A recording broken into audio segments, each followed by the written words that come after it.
Silahkan berdiri untuk menghadap Tuhan dan menyembah-Nya, serta memuliakan nama-Nya, karena kasih setia-Nya yang besar atas kita.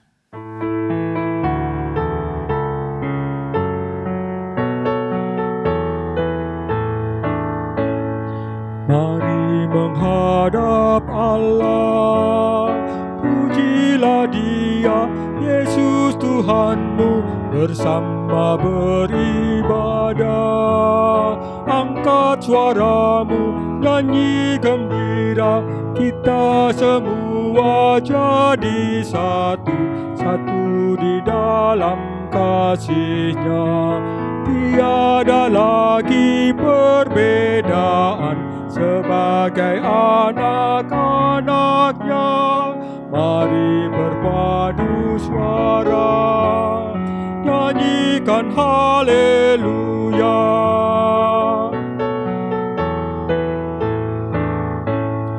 Saat kau beribadah, jangan biarkan iblis menggoda. Tenangkanlah dirimu, minta Roh Kudus tinggal di hati, agar kau dapat beribadah, hati terarah padanya. Firman Tuhan yang diberitakan menjadi berkat bagimu.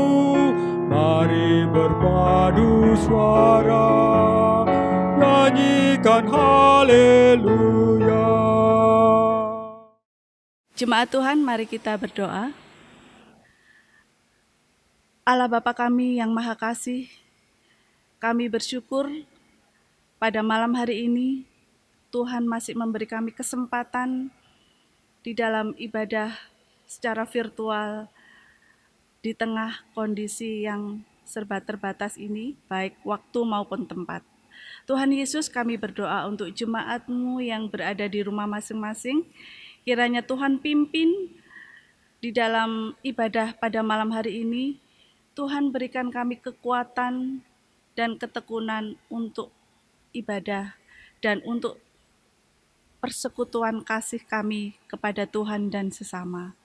Pimpin ibadah kami Tuhan dari awal, pertengahan hingga akhir. Berkati setiap pujian dan bahkan firman yang disampaikan, agar kami semua jemaat Tuhan boleh merasakan dan mendapatkan kekuatan yang baru setiap hari dari Tuhan Yesus Kristus. Terima kasih Tuhan, kami sambut pimpinan Tuhan dari awal pertengahan ibadah kami pada malam hari ini. Hanya di dalam nama Tuhan kami Yesus Kristus kami mengucap syukur dan berdoa. Amin. Jemaat Tuhan, kita akan bermazmur buat Tuhan secara berbalasan di dalam Mazmur 29 ayat 2 sampai 11. Berilah kepada Tuhan kemuliaan nama-Nya. Sujudlah kepada Tuhan dengan perhiasan kekudusan. Suara Tuhan di atas air. Allah yang mulia mengguntur, Tuhan di atas air yang besar. Suara Tuhan penuh kekuatan. Suara Tuhan penuh semarak. Suara Tuhan mematahkan pohon aras. Bahkan Tuhan menumbangkan pohon aras Libanon. Ia membuat gunung Libanon melompat-lompat seperti anak lembu, dan gunung Sirion seperti anak banteng. Suara Tuhan menyemburkan nyala api. Suara Tuhan membuat padang gurun gemetar. Tuhan membuat padang gurun Kades gemetar. Suara Tuhan membuat beranak rusa betina yang mengandung.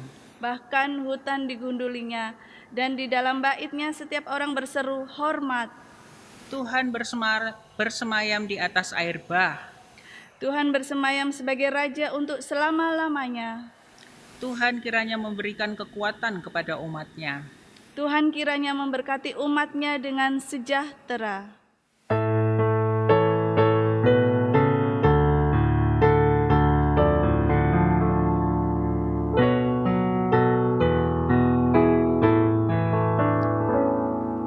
Sungguh indah kabar mulia, hai percayalah. Yesus Kristus tak berubah selama-lamanya.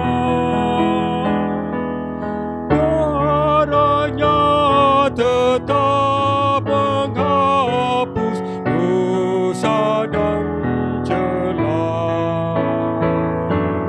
Dia hibur yang berduka, puji namanya. Baik kemarin, hari ini, selama-lamanya. Yesus Kristus tak berubah, puji namanya. Puji namanya. Puji namanya.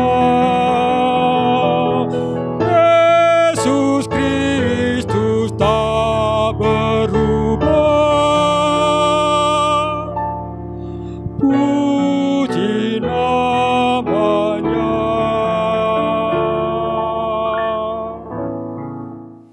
Jemaat yang dikasihi Tuhan, tibalah saatnya kita pada pemberitaan firman.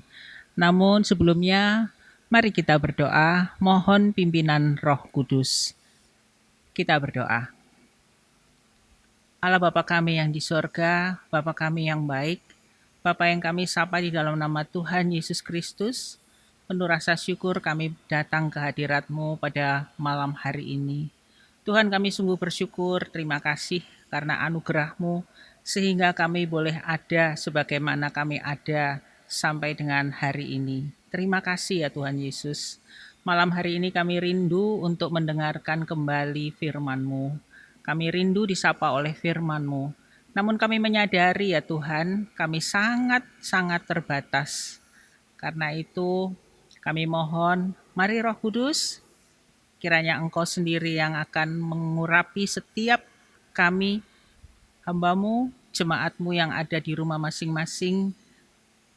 Kiranya Engkau memberikan buat kami roh hikmat, roh pengertian dan pewahyuan-Mu ya Tuhan. Mari nyatakan isi hati-Mu buat kami semua, baik yang di rumah maupun hamba-Mu, sehingga kami boleh mengerti apa yang Tuhan mau. Dan mampukan juga kami ya Roh Kudus, supaya kami boleh menjadi pelaku firman di dalam kehidupan kami sehari-hari, sehingga hidup kami boleh memuliakan nama-Mu. Di dalam nama Tuhan Yesus, kami sudah berdoa dan bersyukur. Amin. Bapak Ibu yang dikasihi Tuhan Yesus, kita akan membuka firman Tuhan. Kita baca dari kitab Ibrani 4 ayat 14 sampai 16. Ibrani 4 ayat 14 sampai 16 berkata demikian. Karena kita sekarang mempunyai imam besar agung yang telah melintasi semua langit, yaitu Yesus, Anak Allah. Baiklah kita teguh berpegang pada pengakuan iman kita.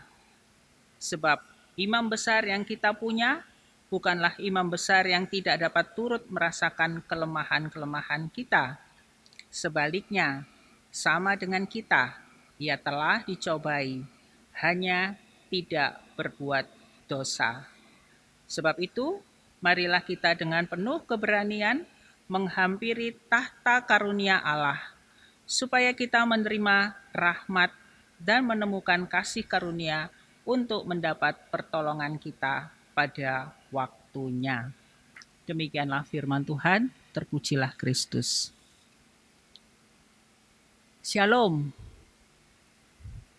Bapak Ibu Saudara yang dikasihi Tuhan, sebetulnya kita rindu ya untuk bertemu secara berhadapan muka, tetapi dalam kondisi demikian, baiklah kita tetap ada di dalam persekutuan walaupun melalui virtual. Tidak mengurangi rasa hormat kita terhadap firman Tuhan. Bapak Ibu,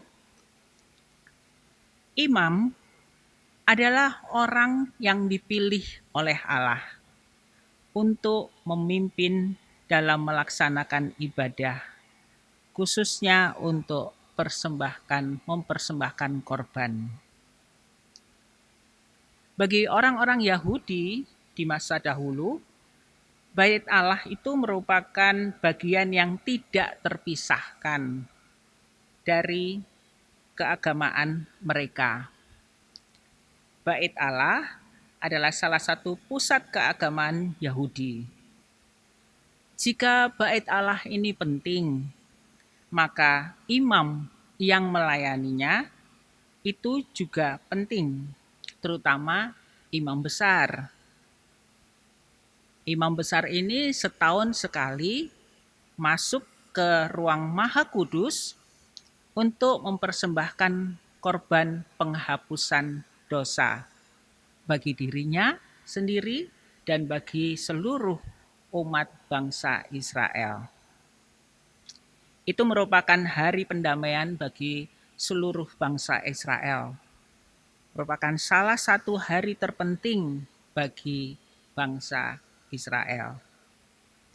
Di zaman Musa, imam melaksanakan tugasnya di kemah pertemuan. Di zaman Salomo, peribadahan itu berpindah dari kemah pertemuan ke bait suci yang di Yerusalem, di mana tabut perjanjian dibawa ke ruang Maha Kudus. Hanya imam besar saja yang boleh masuk di ruangan Maha Kudus itu. Imam besar adalah sebagai perantara antara Tuhan dan umat. Hanya imam besar yang boleh mempersembahkan korban pendamaian 1 tahun sekali untuk menebus dosa semua umat Israel. Sekalipun derajat rohaninya tinggi, namun imam besar tidak bebas dari kelemahan dan dosa. Dalam keagamaan Yahudi, yang paling penting adalah ada 2 yang paling penting, yaitu Taurat dan Bait Allah. Keagamaan Yahudi tidak mungkin lepas dari Taurat dan tidak mungkin lepas dari Bait Allah. Walaupun umat Yahudi dulu pernah beribadah tanpa Bait Allah. Ya, ini pada saat Bait Allah yang pertama itu dihancurkan oleh Babel di tahun 586 sebelum Masehi. Dan bait suci yang kedua itu dihancurkan oleh tentara Romawi pada tahun 70 Masehi di bawah pimpinan Titus. Memang orang Yahudi pernah beribadah tanpa bait Allah. Tetapi menurut orang Yahudi itu sendiri, bait Allah itu menjadi sangat penting. Maka yang paling penting bagi orang Yahudi di dalam bait Allah adalah imam besar. Sehingga posisi imam besar itu sangat penting dan berperan sekali bagi bangsa Israel. Nah, Bapak Ibu Saudara yang dikasihi Tuhan Yesus, penulis surat Ibrani itu menjelaskan bahwa Yesus itu adalah imam besar. Bukan hanya imam besar, tetapi imam besar agung. Dan surat Ibrani ini banyak sekali mengulas tentang Yesus. Mari kita lihat, Bapak Ibu, kita buka Ibrani pasal 8 ayat 1 dan 2. Ibrani pasal 8 ayat 1 dan 2 mengatakan begini. Inti segala yang kita bicarakan itu ialah kita mempunyai imam besar yang demikian, yang duduk di sebelah kanan tahta yang maha besar di sorga, dan yang melayani ibadah di tempat kudus, yaitu di dalam kemah sejati, yang didirikan oleh Tuhan dan bukan oleh manusia. Di sini kita lihat Yesus itu sebagai imam besar. Tetapi imam besar apa? Apa keunikannya? Yesus sebagai imam besar Allah, di sini ayat 8, eh, ayat 1 pasal 8 mengatakan bahwa Yesus adalah imam besar yang duduk di sebelah kanan Allah. Apa makna umumnya? Makna umumnya adalah berbagi kemuliaan, berbagi kekuasaan, dan berbagi kebesaran. Jadi, penulis Ibrani mau menjelaskan bahwa pribadi yang duduk di sebelah kanan Allah adalah pribadi yang berbagi kemuliaan, berbagi kekuasaan, dan berbagi kebesaran. Yesus sebagai imam besar duduk di sebelah kanan Allah. Apa maknanya? Maknanya itu ada dua. Ya. Yang pertama adalah Yesus sebagai imam besar menurut peraturan Melkisedek. Yesus ini bukan dipilih melalui pemilihan keturunan Harun, melainkan berdasarkan pada peraturan Melkisedek. Mari Bapak Ibu kita buka di dalam pasal 7, Ibrani pasal 7, ayat 1 sampai 3. Di sini dikatakan demikian. Saya bacakan. Sebab Melkisedek ini adalah Raja Salem dan Imam Allah yang Maha Tinggi. Ia pergi menyongsong Abraham ketika Abraham kembali dari mengalahkan raja-raja dan memberkati dia. Kepadanya pun Abraham memberikan 1/10 dari semuanya. Menurut artinya, nama Melkisedek adalah pertama-tama Raja Kebenaran dan juga Raja Salem, yaitu Raja Damai Sejahtera. Ia tidak berbapa, tidak beribu, tidak bersisilah. Harinya tidak berawal dan hidupnya tidak berkesudahan. Dan karena ia dijadikan sama dengan anak Allah, ia tetap menjadi imam sampai selama-lamanya. Di sini dikatakan yang pertama, Melkisedek itu tidak punya silsilah. Tidak pernah disebutkan siapa ayah dan ibunya. Dan hal ini menunjukkan bahwa keimanan Yesus itu tidak tergantung dari silsilah, tapi karena kualitas pribadi Yesus. Ayat ke-3 di sini mengatakan bahwa Melkisedek adalah Raja Kebenaran, Raja Damai Sejahtera. Begitupun dengan Yesus sebagai Mesias, juga dikenal sebagai Raja Kebenaran dan Raja Damai Sejahtera. Melkisedek itu lebih tinggi daripada Harun. Abraham adalah bapa leluhur bangsa Israel. Jadi Abraham ini lebih tinggi daripada Harun. Abraham sebagai bapa leluhur bangsa Israel itu memberikan 1/10 dari miliknya kepada Melkisedek. Jelas hal ini menunjukkan bahwa Abraham sadar bahwa Melkisedek melebihi dirinya. Sebab dalam konsep orang Israel, orang yang memberikan itu selalu lebih tinggi. Maksud saya orang yang memberkati itu derajatnya selalu lebih tinggi daripada orang yang memberkati. Selanjutnya, imam besar itu juga harus memelihara standar kekudusan yang lebih tinggi dibanding dengan orang lain. Dia tidak boleh menjadi najis secara keagamaan. Sekalipun pada waktu kematian ayahnya dan ibunya. Ini kita bisa lihat di Imamat 21 ayat yang ke-11. Kalau imam besar harus memelihara standar kekudusan yang tinggi, demikian juga dengan Yesus.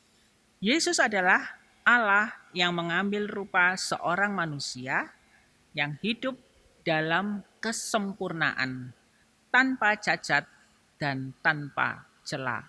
Ayat yang ke-15 bacaan kita malam hari ini.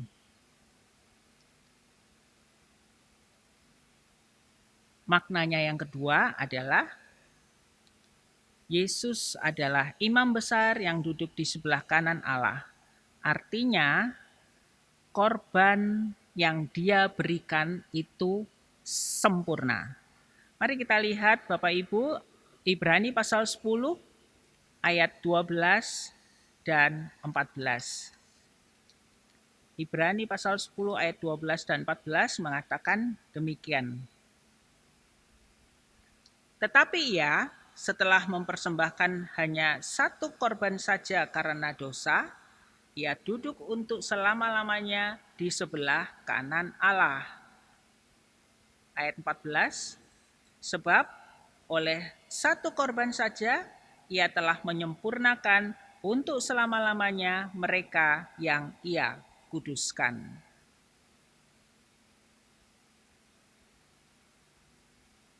Di sini kita lihat bahwa beberapa kali disebutkan korban Kristus itu hanya satu kali untuk selama-lamanya. Ini adalah korban yang sempurna.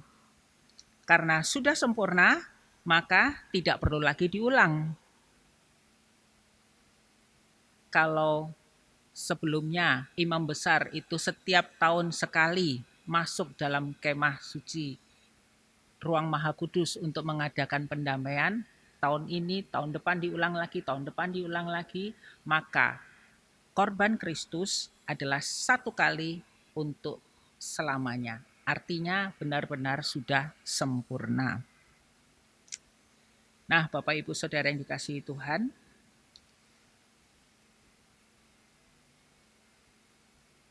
korban Kristus itu sempurna. Makanya jangan ada satu orang pun yang merasa terlalu besar dosanya, sehingga tidak bisa dihapus oleh Tuhan.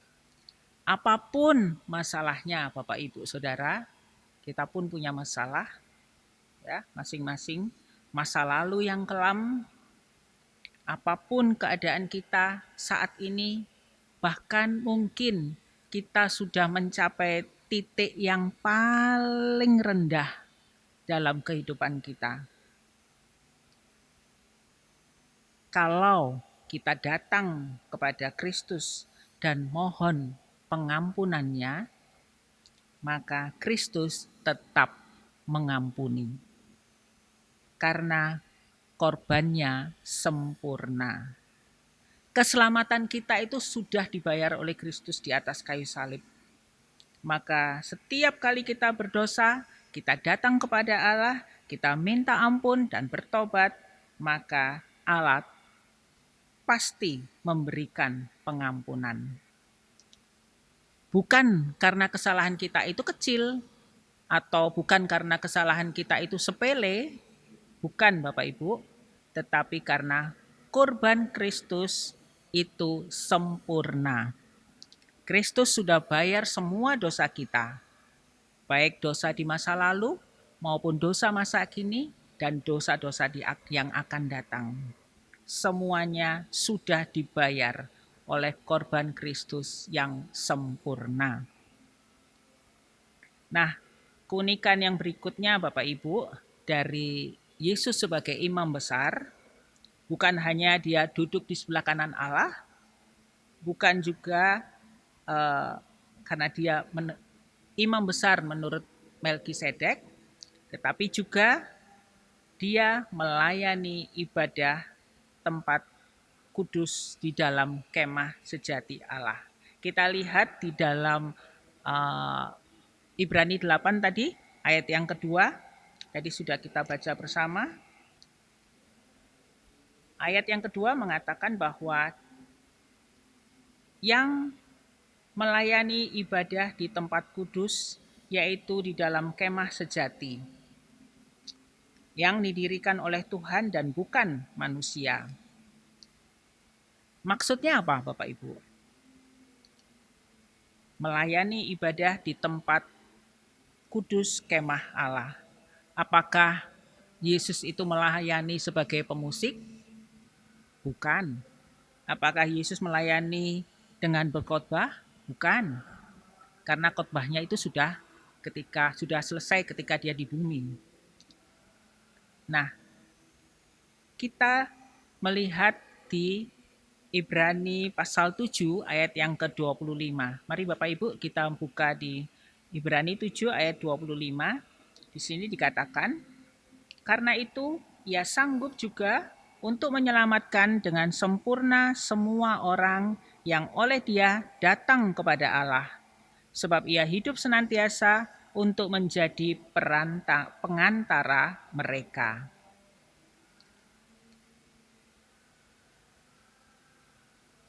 Pengantara, kata pengantara dalam bahasa Inggrisnya itu bukan mediator.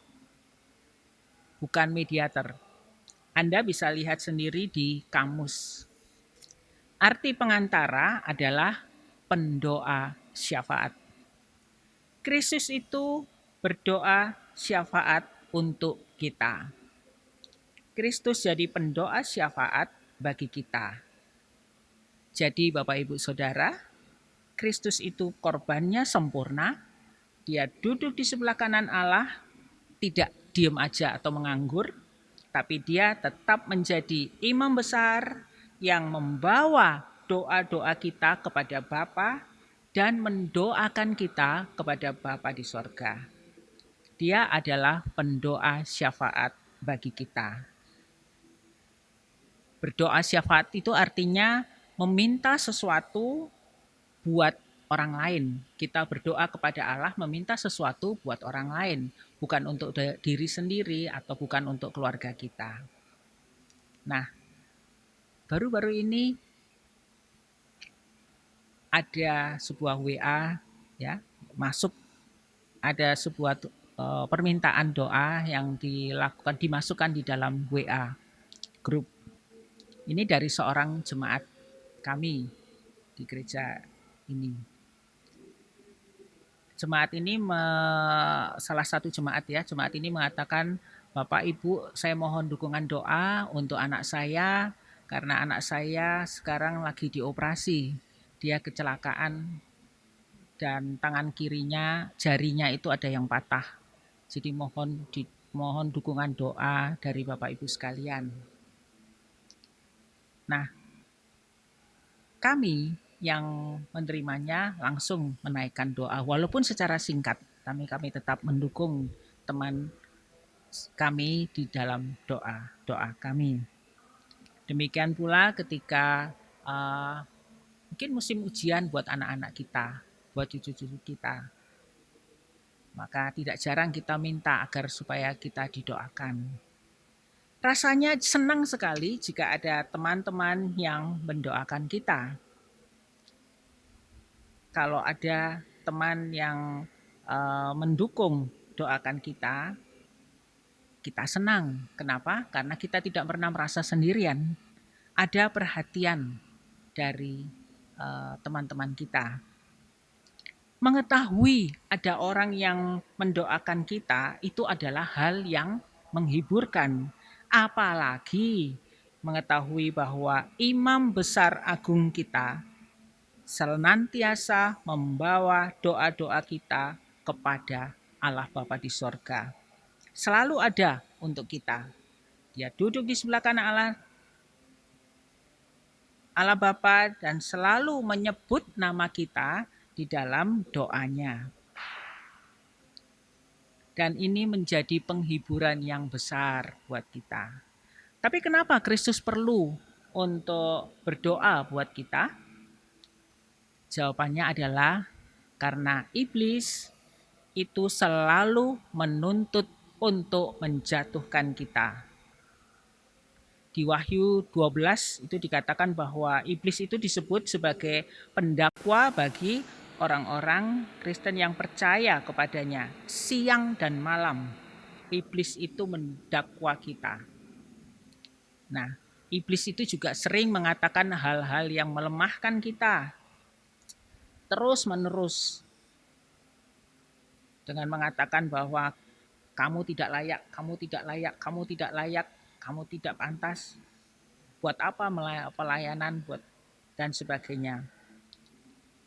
Bapak Ibu Saudara, saya sangat bersyukur. Saudara juga harus bersyukur. Sebab kita ini bisa sehat, kita bisa ada sebagaimana kita ada sekarang itu karena ada Kristus yang mendoakan kita dari sorga. Kristus, imam besar kita, bukan cuma mati di atas kayu salib, tapi Kristus mati, bangkit, dan naik ke sorga, duduk di sebelah kanan Allah Bapa, dan dia korbannya adalah sempurna. Dia di sana berdoa untuk kita.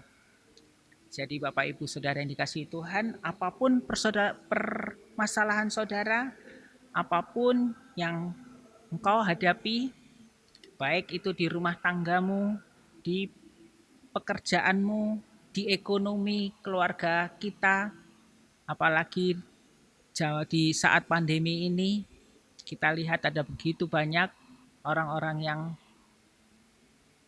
di PHK ataupun sulit mencari kerja dan sebagainya, bahkan hubungan dengan relasimu, ataukah masalah sakit penyakitmu, ataukah hutang-hutang, bahkan hutang-hutang yang belum dilunasi, apapun persoalan kita, ingat bahwa ada penghibur yang selalu ada buat kita. Ada pribadi yang mendoakan kita, yaitu Yesus, imam besar agung kita. Bapak Ibu, mari datang kepada Tuhan. Mari kita datang kepadanya dengan penuh keberanian menghadapi tahta karunia-Nya, supaya kita menerima rahmat dan kasih karunia-Nya untuk mendapatkan pertolongan pada waktunya. Datang pada Kristus, Bapak Ibu, apapun permasalahanmu. Dan saya percaya ketika kita datang kepada Kristus, kita akan mendapatkan kekuatan yang baru, kesegaran yang baru, dan mari jalani hidup ini terus-menerus tiap-tiap hari bersama dengan Kristus. Amin.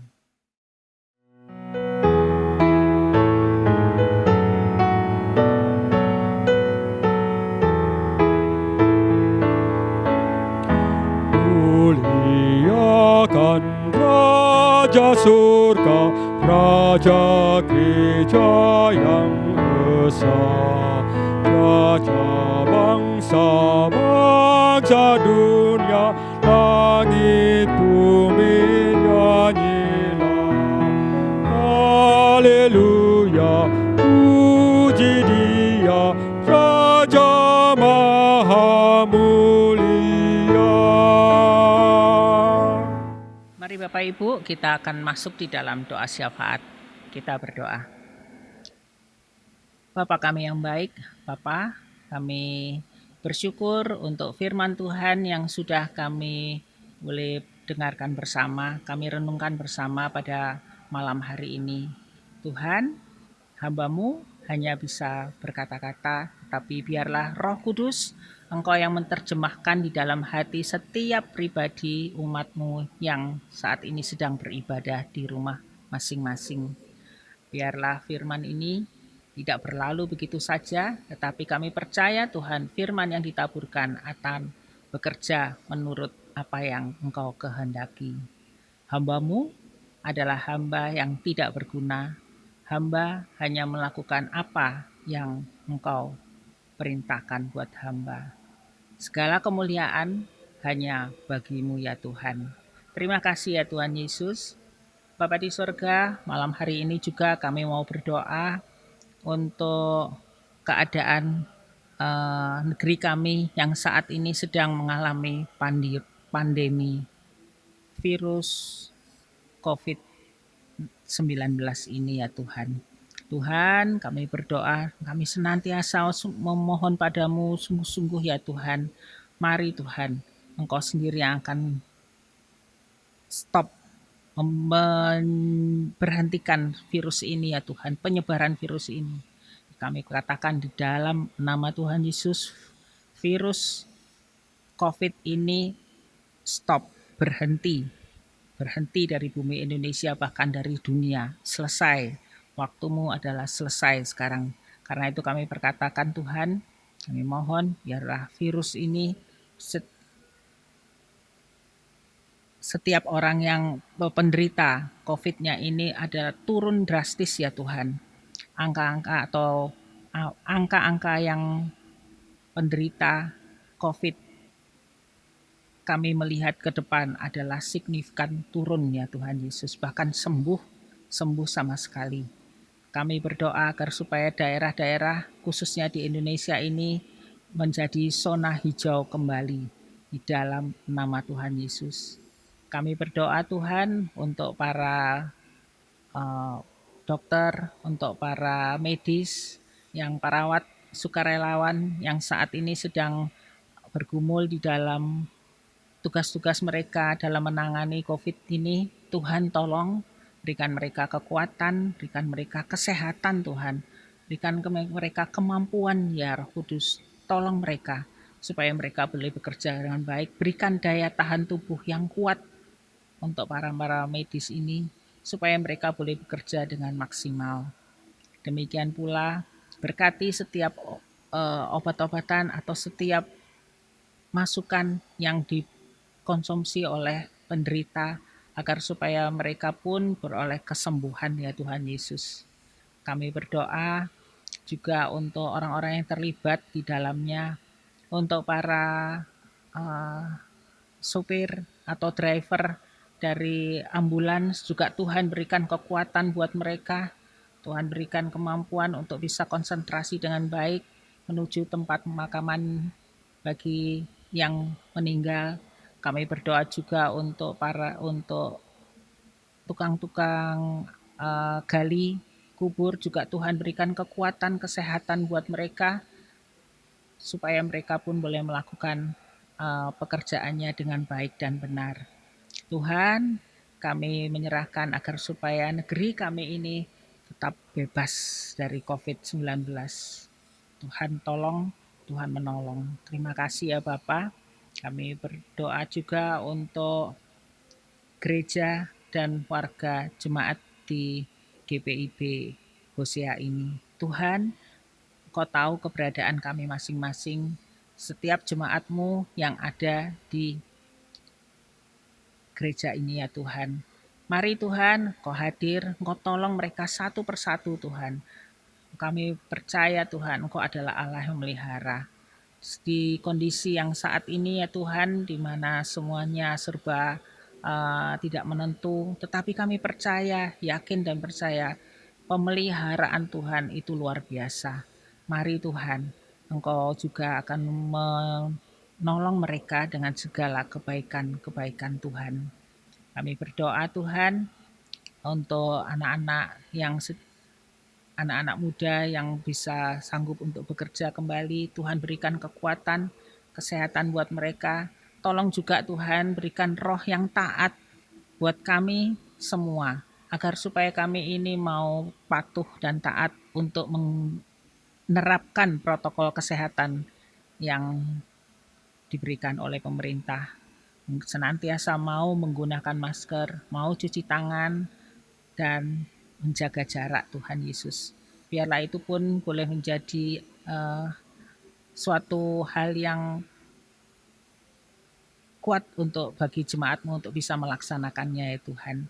Kami berdoa untuk gereja-gerejamu di seluruh muka bumi supaya gereja-gerejamu ini bersatu ya Tuhan Yesus. Terima kasih ya Bapa.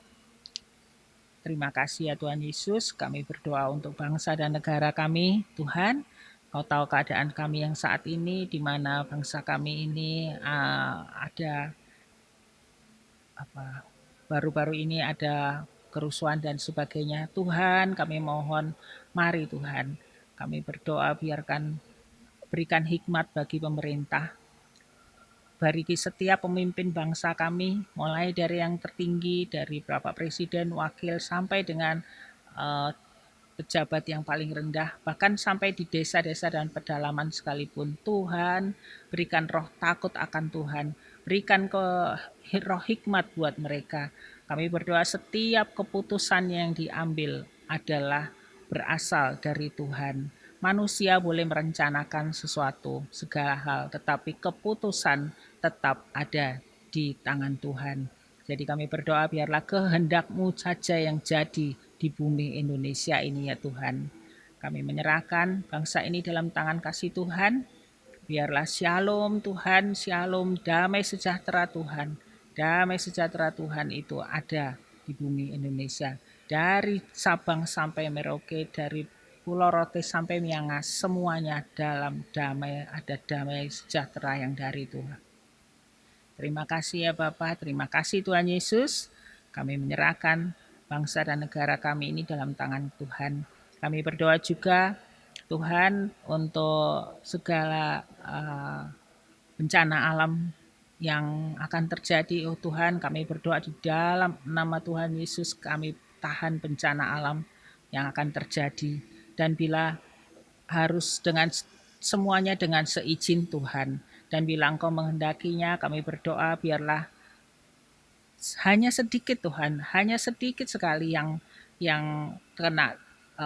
terkena dampaknya ya Tuhan. Biarlah semuanya di-cover oleh Tuhan. Ada perlindungan Tuhan yang sempurna untuk bangsa ini. Terima kasih Tuhan, perlindungan Tuhan yang sempurna untuk bangsa kami dan bahkan untuk keluarga kami masing-masing. Terima kasih Tuhan, terima kasih Bapa. Bapa, ini syukur doa kami ya Tuhan. Mari Engkau yang mensempurnakan, Engkau yang merekayasa Tuhan untuk negeri kami ini. Doa kami ini hanya kami naikkan di dalam satu nama, Tuhan Yesus Kristus Allah kami yang hidup, yang telah mengajar kami berdoa bersama-sama. Bapa kami yang ada di sorga, dikuduskanlah namamu, datanglah kerajaanmu, jadilah kehendak-Mu di bumi seperti di sorga. Berikanlah kami pada hari ini makanan kami yang secukupnya, dan ampunilah kami akan kesalahan kami, seperti kami juga mengampuni orang yang bersalah pada kami. Dan janganlah masukkan kami ke dalam pencobaan, tapi lepaskanlah kami daripada yang jahat.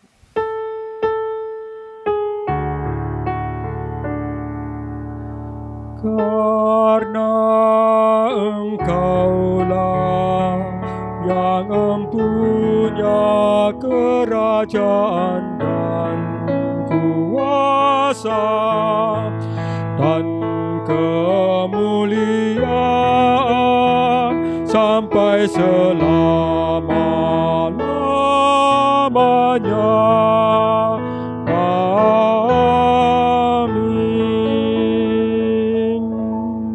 Jemaat Tuhan, mari kita menyatakan syukur kepada Tuhan di dalam ibadah ini melalui persembahan guna menunjang pelayanan gereja dengan mengingat pesan Alkitab di dalam Mazmur 96 ayat 8. Berilah kepada Tuhan kemuliaan namanya, bawalah persembahan dan masuklah ke pelatarannya.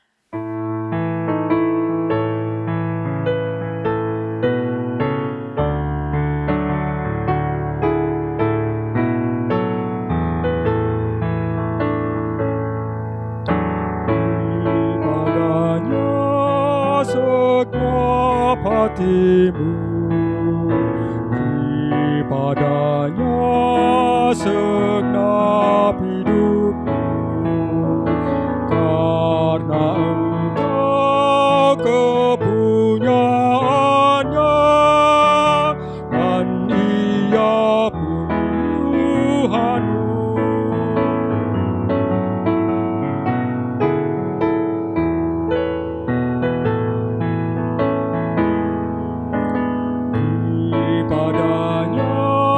Segenap hartamu, dipadanya segenap bakatmu, karena Engkau kepunyaannya dan Ia pun Tuhanmu.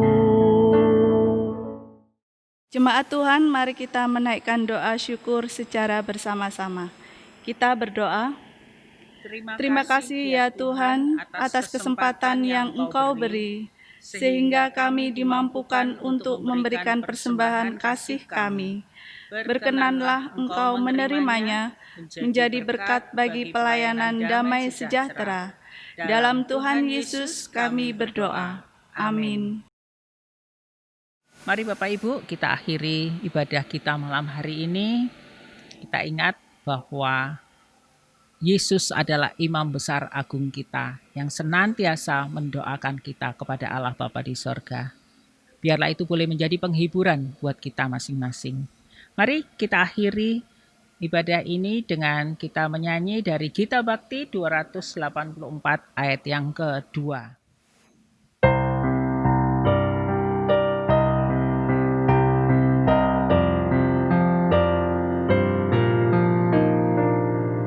Nyatakan Kristus dengan kasih-Nya, pengampunannya penuh. Orang kan datang apabila engkau menjadi saksi teguh. Pakailah aku jalan berkat-Mu, memancarkan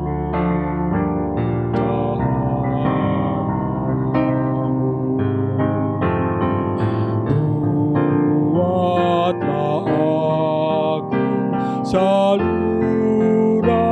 berkat bagi siapa yang risau benar.